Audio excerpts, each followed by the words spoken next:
Overwatch just dropped a mini patch today, and it's honestly pretty good, and I'm excited to talk about it. I feel like I've been a little more negative on this channel recently, so here we go. We're just going to do a really quick breakdown of all these abilities and general changes that are in this patch notes. Again, it's really, really small, but this will shake up the meta. So, the first big thing is that the damage roll passive healing reduction has increased from 15 to 20%. I think this is only here because Orisa has been nerfed and they don't want her to be replaced with like a Mauga or something. Um, and they're bringing this back up to put the meta.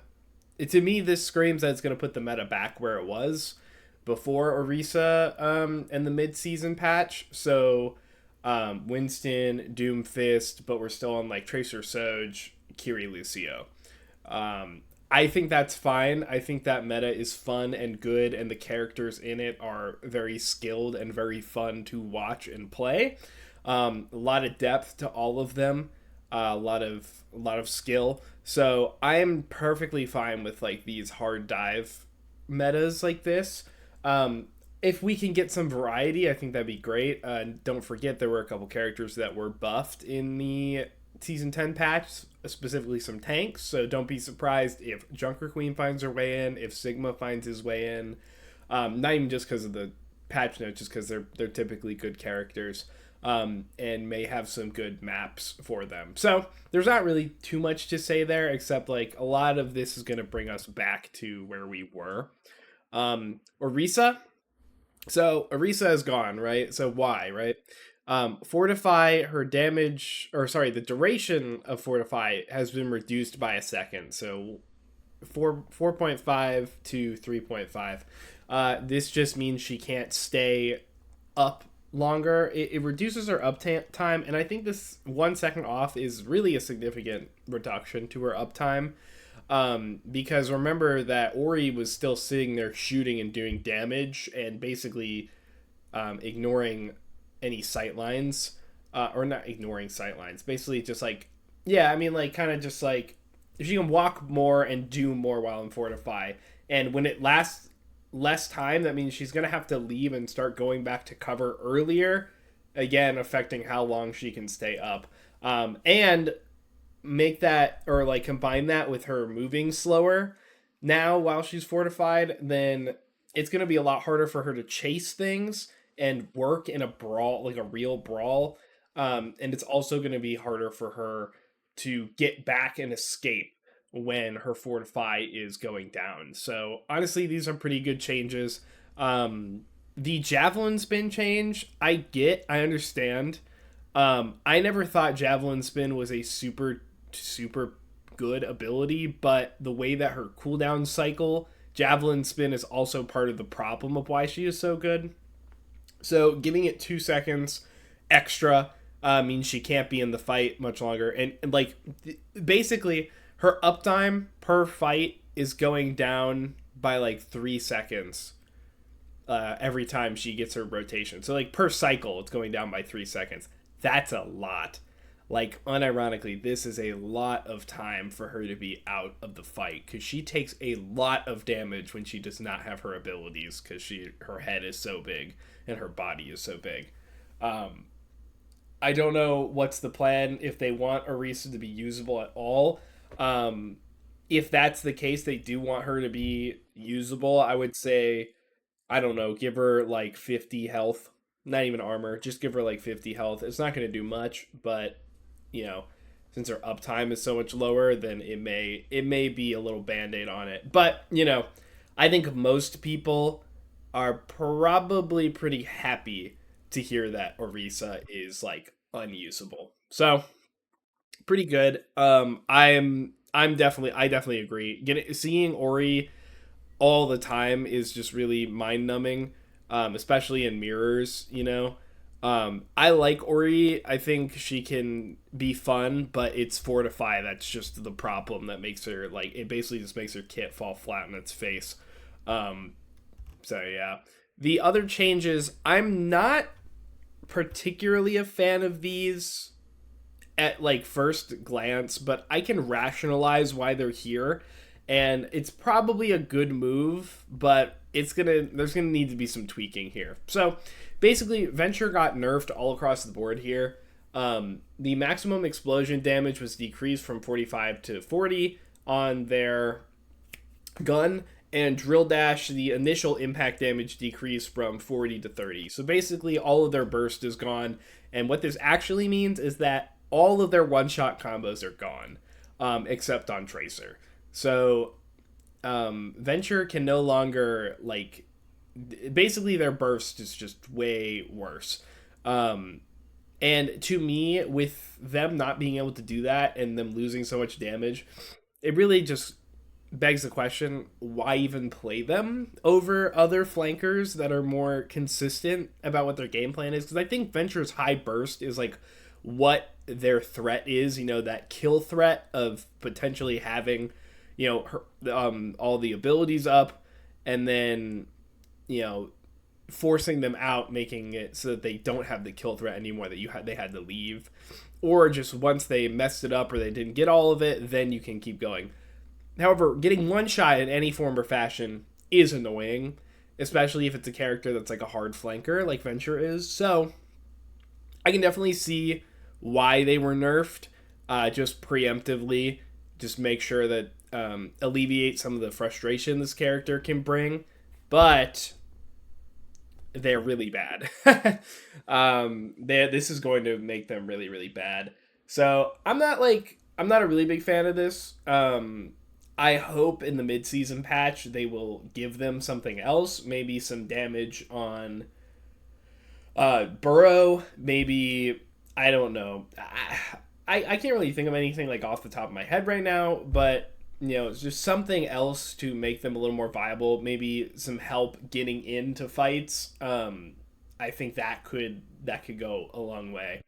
The only other thing here of note is the ultimate charge cost was increased by 10%. I agree with this on paper as well, because I thought their ult did charge really, really quickly, but we have to also remember that with damage reductions of their kit, they're also going to be gaining less ultimate charge because they're doing less damage. So this is like a double nerf to ultimate charge rate, and I think it might be a little too much. I don't think their ult is really that good in the first place.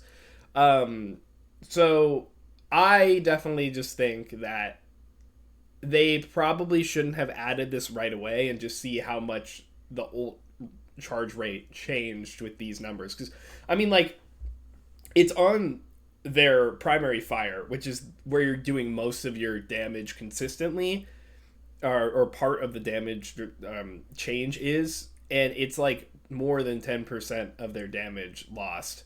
So, just doing some quick head math, it pretty much evens out once you add in the drill dash of 10%. So I don't know. I'm not a huge fan of this, but I get it, and I think their ult needed to come down at least a little bit anyways. So those are the big changes here. I'm actually going to go through this really small list of bug fixes because there are a couple things to note here.